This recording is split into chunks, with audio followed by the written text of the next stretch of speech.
Desisyon po kasi ng gobyerno ng US yan. Kung meron po silang dapat na pangalagaan patungkol sa kanilang mga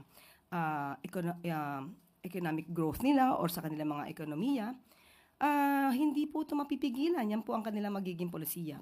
At sabi nga po natin, ang pagpataw po ng 17% na second lowest, sa ating palagay ay hindi na po ganon kasama.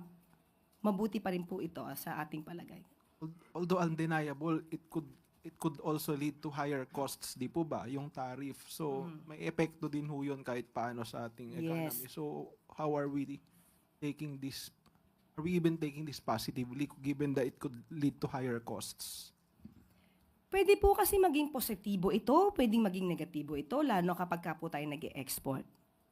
Pero kapag ka po nanatili ang ganitong klaseng polisiya, maaari pa rin din po tayo makakuha ng mga investors mula doon sa mga bansa na may pinapatawan ng malalaking tariff. So maaari silang pumunta sa Pilipinas, dito sila magsagawa, mag-manufacture, dahil 17% lamang ang pinapataw sa atin. So pwedeng negative positive ito.